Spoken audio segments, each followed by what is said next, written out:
Assalamualaikum warahmatullahi wabarakatuh. Apa kabar anak-anak? Ibu harap kalian semua dalam keadaan sehat ya.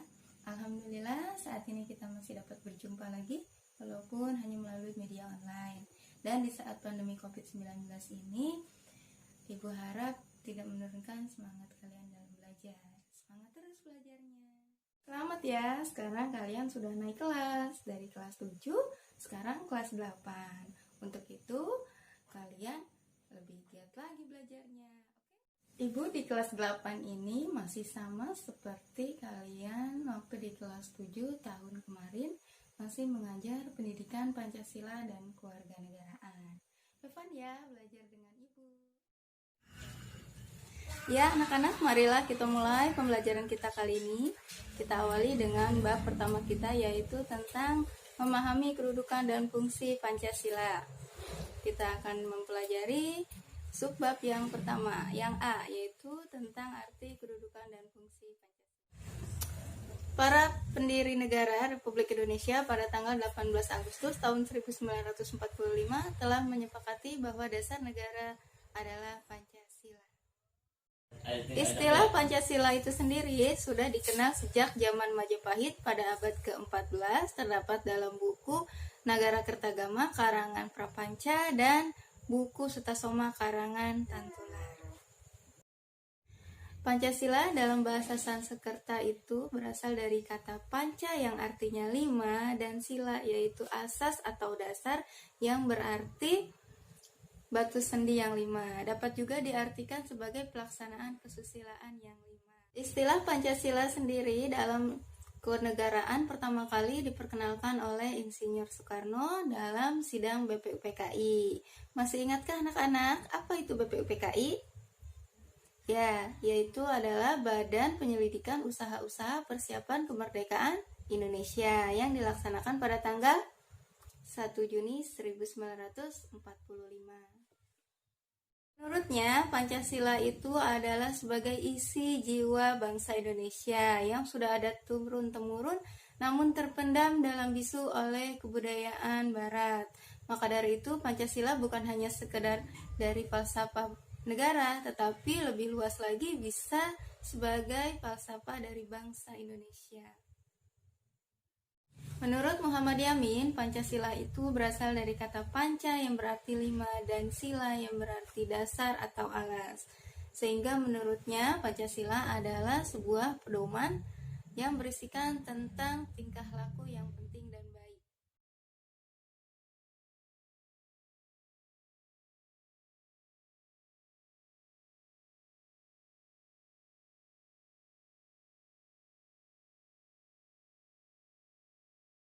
Secara umum, fungsi dan peranan Pancasila menurut TAP MPR nomor 3 /MPR /2000 tentang sumber hukum negara, sumber hukum nasional maksudnya, dan aturan perundangan, tata urutan perundangan menyatakan bahwa Pancasila berfungsi sebagai dasar negara. Itu artinya bahwa Pancasila dapat digunakan sebagai aturan dasar dalam melaksanakan penyelenggaraan kenegaraan yang meliputi bidang ideologi, politik, ekonomi, sosial budaya, dan pertahanan keamanan. Fungsi dan peranan Pancasila sebelumnya sudah kita kenal, yaitu 1. Pancasila sebagai jiwa bangsa Indonesia. Artinya, bangsa Indonesia tetap hidup dalam jiwa Pancasila, di mana Pancasila itu sudah ada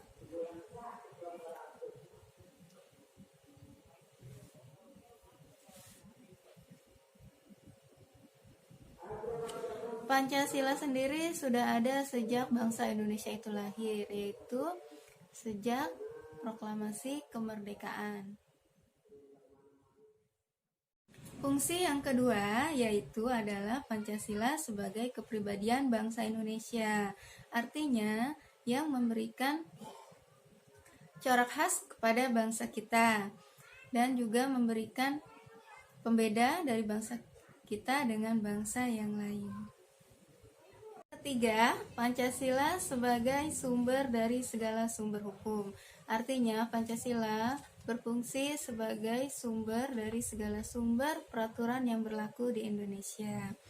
Semua hukum yang ada tidak boleh bertentangan dengan Pancasila. Yang keempat, Pancasila adalah sebagai perjanjian luhur. Pancasila telah berfungsi dan disepakati walau melalui sidang panitia persiapan kemerdekaan Indonesia pada tanggal 18 Agustus 1945.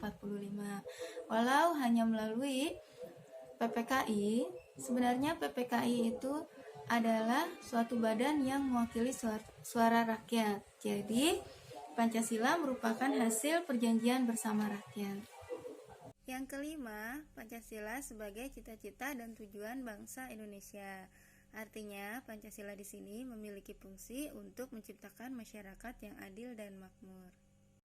Yang keenam adalah Pancasila merupakan satu-satunya asas dalam kehidupan berbangsa dan bernegara. Artinya, Pancasila sebagai salah satu-satunya asas atau dasar adalah sebagai konsekuensi dari ditetapkannya Pancasila sebagai dasar negara oleh bangsa Indonesia, dan juga merupakan perwujudan dari pelaksanaan Pancasila yang murni dan konsekuen. Yang ketujuh, Pancasila berfungsi sebagai moral pembangunan. Artinya, Pancasila dijadikan patokan, tolak ukur, parameter, arah dan tujuan dari pembangunan. Kesimpulan dari materi kita kali ini adalah fungsi dan peranan Pancasila. 1. Pancasila sebagai jiwa bangsa Indonesia. 2. Pancasila sebagai kepribadian bangsa Indonesia. 3. Pancasila sebagai sumber dari segala sumber hukum. 4. Pancasila sebagai perjanjian luhur. 5. Pancasila sebagai cita-cita dan tujuan bangsa Indonesia. 6. Pancasila sebagai satu-satunya asas dalam kehidupan berbangsa dan bernegara. 7. Pancasila sebagai moral pembangunan. Sekian anak-anak materi kita kali ini. Semoga kalian dapat memahaminya. Jika masih ada yang belum mengerti, bisa kalian tanyakan melalui grup yang telah dibuat. Kemudian untuk mengukur tingkat pemahaman kalian, Ibu akan memberikan tugas yang nanti kalian kerjakan ya. Ibu tutup pembelajaran kita kali ini. Wabillahi taufiq wal hidayah. Wassalamualaikum warahmatullahi wabarakatuh.